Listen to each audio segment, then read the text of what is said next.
इस वक्त मेरे साथ मौजूद है राम गोपाल वर्मा और बात होगी 26/11 की। सर बहुत स्वागत है। थैंक्स। इस फिल्म को हम क्या बोलें, फिल्म बोलें या एक नरेशन बोलें किसी इंसिडेंट का?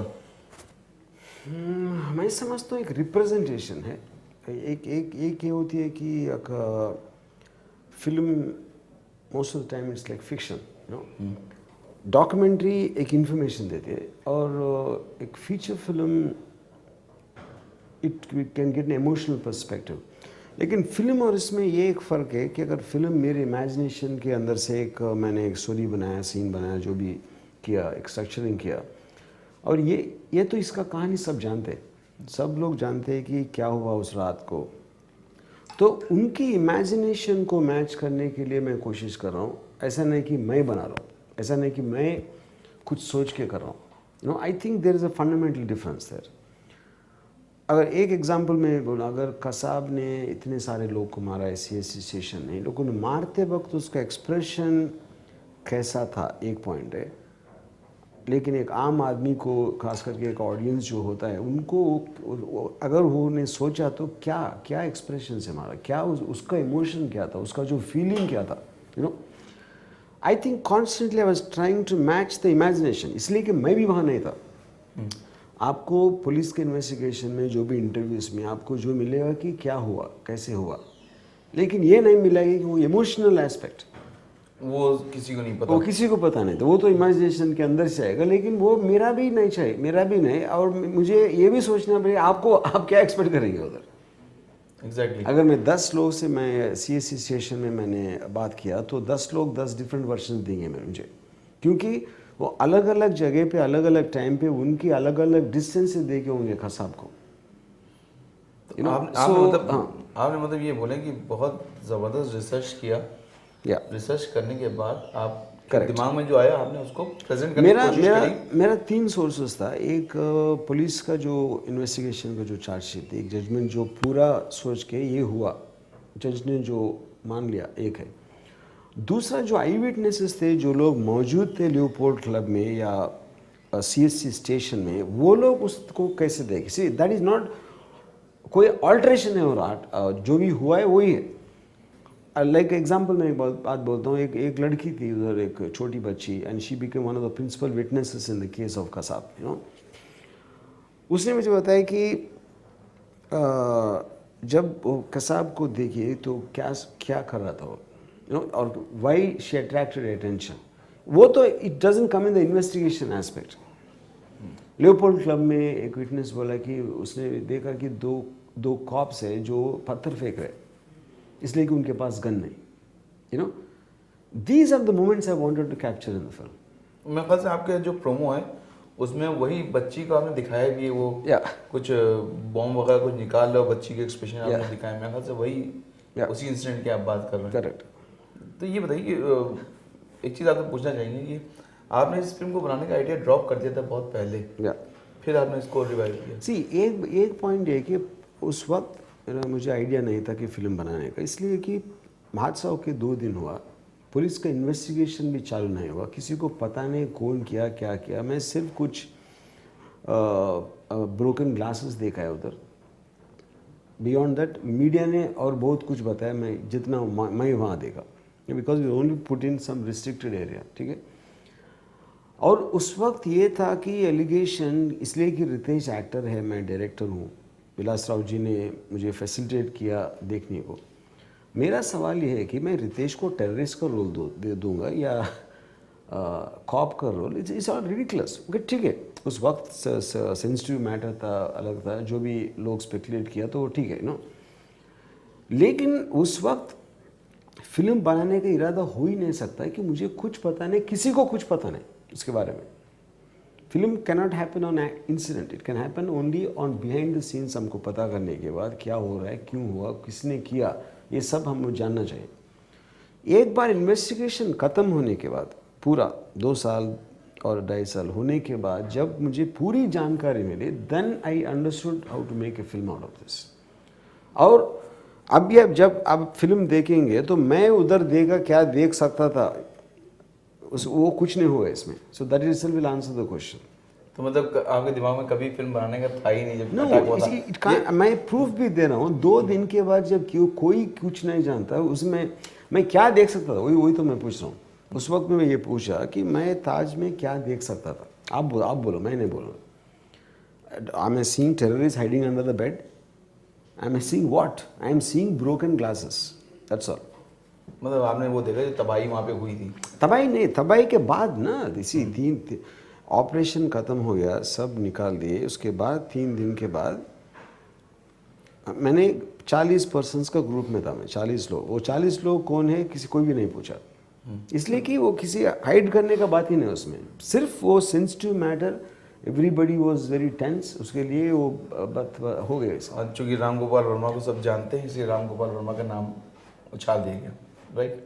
या वॉट एवर, या ना जी, आपने कोशिश नहीं की उस टाइम पे देखने की? चलो लाके जब अटैक चल रहा था सभी देखना चाह रहे थे कि वहाँ पे क्या हो रहा है, कैसा हो रहा है, किस तरह से हमारे जवान जो वहाँ पे फाइट कर रहे हैं। उस टाइम पे आप कहाँ थे? आपने देखने की कोशिश की थी उस टाइम पे जब पहली जब अटैक चल रहा था? इसी मैं आई वॉज सिटिंग, मैं मेरा घर में मेरा बिल्डिंग के पीछे एक लॉन था, वहाँ मैं एक दोस्त के साथ बैठा था अराउंड 9:30, और मैंने एक आवाज़ सुनी थी, और आवाज़ सुनने के बाद मैंने मेरे दोस्त के साथ बोला कि वो बॉम्ब है। तो उसने बॉम्ब क्या बॉम्ब?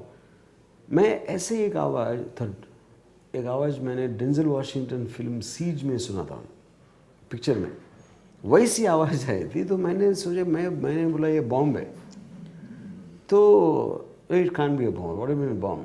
उसके बाद मुझे एक मैसेज आया कि लियोपोल्ड क्लब में कुछ फायरिंग चल रहा है, ओके, और कुछ गैंग वॉर चल रहा है, ऐसा कुछ एक मैसेज है। मैं टीवी देख रहा था, उसके बाद मुझे पता चला कि विले पार्ले का जो टैक्सी का ब्लास्ट है उसका बूम मैंने सुना है, और ये वर्सोवा में, यू नो। सो उसके बाद सिर्फ मैं 3 दिन जो भी दिन उसमें जब सब टीवी देख रहा था बस।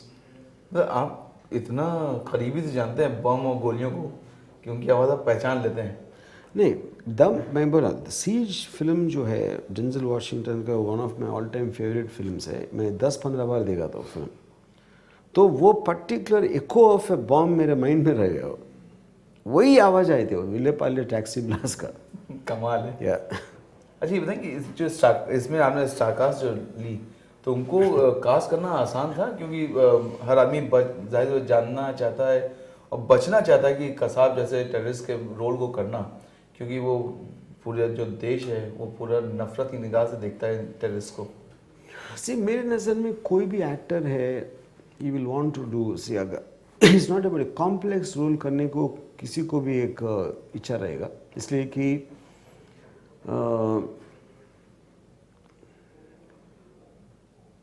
एक चैलेंज होता है वैसे जो है इमोशन एक्सप्रेशन पकड़ने के लिए। अगर आप कोई विलन का रोल करता है या कोई भी एक पागल का रोल करता है, कोई किलर का रोल करता है, उसमें कुछ एक्टर्स को एक चैलेंज लगेगा कि कैसे पोर्ट्रे कर सकते हैं। तो लोग कसाब देश का सबसे बड़ा विलन हो गया, इसलिए कि जो भी किया ना, जो भी हुआ है। तो मैंने जब कास्ट कर रहा था, मैंने कास्टिंग एजेंट्स को बोला है कि कसाब एक कैरेक्टर है, yes to look like Kasab, इसलिए कि बहुत ही पॉपुलर फेस है कसाब, और 26/11 के ऊपर इतना रियलिस्टिक फिल्म हम बना रहे, तो वो एक्टर कसाब दिखना चाहिए, और उसका age can't be more than 20, और उसके ऊपर स्मॉल स्टेचर लगना चाहिए, और बहुत ही अच्छी एक्टर होना चाहिए। ये मैंने सोचा कोई भी नहीं मिलेगा, ये 4 कॉम्बिनेशन मिला के, और मेरे कास्टिंग लोग सम 40 people they got like that. I was shocked, you know. तो फिर एक when I was watching the auditions, बस 5 आदमी मेरे को ये मिला। उसके बाद मैंने बोला बस यही है, मेरे बाकी का देखने का नहीं। क्या बात है। नाना पाटेकर को इसमें कौन सा कैरेक्टर आप करा दें? सी Nana Patekar is based on Rakesh Maria, joint commissioner जो थे उस वक्त जॉइंट कमिश्नर ऑफ क्राइम थे उस टाइम पर। और नाना पाटेकर इसमें राकेश मारिया के ऊपर इतना इंस्पायर इसलिए हुआ कि he is at the AP centre, control room में था जो स्टडी करते करते, वो एक पॉइंट है। दूसरा पॉइंट ये है कि नाना पाटेकर का जो इंटेंसिटी है, उसका जो फेस के ऊपर जो स्ट्रेंथ है कैरेक्टर का, उसका वॉइस है, उसकी आंखें हैं, पूरी फिल्म एक्शन फिल्म है। 9:30 to 1 o'clock के बीच में जो भी हो रहा था मुंबई में, उसका ऊपर बहुत कॉन्सेंट्रेटेड है ये फिल्म। और बीच में अगर नाना पाटेकर कमेटी को बोल रहे थे क्या हुआ उस रात को, और it is intercut with all what happened, उसके फेस में I wanted the same intensity of the action. उस तरह की होल्ड करने का कैपेसिटी मुझे नहीं लगता है कि इंडिया में कोई एक्टर है नाना पाटेकर जैसा। लोगों को ये मानना है कि वैसा फिल्म आपका, लोगों को इंतजार भी है लोगों को, बहुत से लोगों को ये भी मानना है कि राम गोपाल वर्मा जो इस फिल्म के ज़रिए जो ज़ख्म थे उनको एक बार फिर कुरेदने की कोशिश कर रहे हैं। तो वो बिल्कुल गलत बात है, इसलिए कि इसी टू स्टार्ट विथ कि एक इतना एक इंडिपेंडेंस के बाद मैं समझता हूँ इतना डिवास्टेटिंग इंसिडेंट कभी हुई नहीं। हर एक को याद है कि उस दिन उस रात वो क्या कर रहा था जब पहली बार ये खबर सुना है, कहाँ था। And I think it's natural everybody will be interested in knowing what happened that night. आप मानते हैं, बात सही कह रहे हैं आप, सब जानना चाहते हैं, आप मानते हैं कहीं ना कहीं ये जो टेररिज्म है ये पाकिस्तान से ही भेजा गया था? जैसे बहुत सब जगह रिवील हुआ है पाकिस्तान से आए थे। मेरा पॉइंट है, सी इट्स नॉट वे मानते हैं, see it is been accepted by the government, you know. See the point is conspiracy theory का कौन इन्वॉल्व थे, कहाँ से आए तो वो तो जगह है, लेकिन वो जगह में किसने भेजा है उसके ऊपर डिबेट हो सकता है। You know, evil minded people हर एक जगह पे होते हैं, क्यों पाकिस्तान में, इंडिया में भी होंगे। You know, every country will have, even America will have evil people. So you have to separate individuals from countries and communities. आपको लगता है कि इतनी आसानी से मतलब कोई भी किसी के देश में घुसा जा सकता है? घुस सकता है कोई, जब तक कि घुस गए ना, घुस गए। लेकिन ऐसा लगता है कहीं ना कहीं कुछ लूप होल्स थे, या कहीं ना कहीं अपने यहाँ से भी कुछ ना कुछ मिला हुआ था कुछ लूप होल्स। इसके बाद इसी टेररिस्ट का सबसे बड़ी वेपन है सरप्राइज, और अब सरप्राइज को प्रिपेयर नहीं हो सकते। इतना बड़ा कोस्ट लाइन है, इतने सारे लोग हैं मुंबई में, I think it's very easy to blame the police.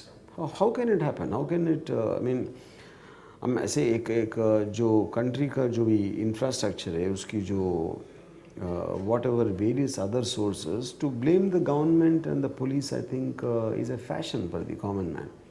मैं नहीं सोचता हूँ कि अगर suppose the person who is blaming is put in that seat, what can he do? He also can't do anything, you know. अरे इतना सारा preparation होने के बावजूद अमेरिका कुछ couldn't do anything at 9/11. So what are we talking about? नहीं, बात सही है, लेकिन इतना बड़ा ज़ख़ीरा लेके आना यहाँ पे वो आसान काम तो नहीं है। इतने आप नहीं, आई डोंट थिंक सो। आसान काम है, आसान काम इसलिए है कि अगर एक आदमी का सोच है, उस सोच को इम्प्लीमेंट करना कोई बड़ी बात नहीं। सोच बहुत मुश्किल है, कोई भी आम आदमी ऐसा सोच नहीं सकता है कि ऐसे मैं कुछ कर दूँ। अब 2006 का जो ट्रेन ब्लास्ट सब सोचे, they just put in pressure cooker में ammonium nitrate diesel oil mix करके they made a bomb out of it. वो सोच है, आपको मटेरियल भी मिलेगा, आप उतने सारे भीड़ में कौन किसको क्या चेक करे। आप बोल रहे कि समुंदर से आए इंटेलिजेंस था, उनको पकड़ नहीं सके। What can they do here if somebody does it here? So it's very easy to say that. मैं क्या बोल रहा हूँ, मैं सपोर्ट नहीं कर रहा हूँ, वो करना था, नहीं करना चाहिए था, लेकिन उस तरह सोचने की जो लोग हैं वो, that is the more important thing. It's not about कितने आसानी से या कितना मुश्किल होगा वो काम करने के लिए, that is not the point. आपको लगता है कि अभी भी मतलब उतना अब वो इतना अवेयर हो गए या इतना अलर्ट हैं कि अब इस तरह के अटैक्स को रोकने के लिए, या अभी भी कोई भी आगे कुछ भी कर सकता है? मैंने कहा टेररिस्ट अटैक एक सरप्राइज है, सरप्राइज के लिए कोई प्रिपेयर नहीं हो सकते, इसलिए कि अगर प्रिपेयर हुआ तो सरप्राइज नहीं कहेंगे हम। और दूसरी बात है कि बहुत बार वो सक्सेस होंगे। I mean keep on constantly tracking the networks, एक को रोक गया, किसी को अरेस्ट कर दिया, लेकिन हमको पता भी नहीं चलेगा कि अगर हादसा नहीं हुआ तो people don't care, you know. So इतने सारे, अब शायद 100 लोगों को रोकेंगे और एक को नहीं रोक सकेंगे, हम सब सिर्फ वो एक के बारे में बात करेंगे, इसमें कोई शक नहीं। जब फांसी हुई लगातार, चाहे कसाब को हुई हो, चाहे अफजल गुरु को हुई हो, तो आपको लगता है बिल्कुल राइट टाइम था और राइट डिसीजन ले लिया गया? आई डोंट थिंक मुझे नहीं लगता है कि कोई फ़र्क पड़ेगा फांसी से। अगर एक आदमी को हमने सोसाइटी से निकाल दिया और एक जेल में रख दिया या उसको फांसी दे दिया, as long as he does not perceive a threat to society, उसको क्या उससे क्या किया, कब किया, I don't think that's a point. इसलिए कि डेमोक्रेटिक कंट्री में punishment and revenge is not the motive of the law. They want to protect the society from evil, which is what jails are about. The reforming system in jails are about. उसके ऊपर शायद debate हो सकता है। The point is कोई भी आदमी अगर सज़ा देने से कितनी बड़ी सज़ा दिया उसके लिए डिटरेंट होगा, ये मैं नहीं मानता।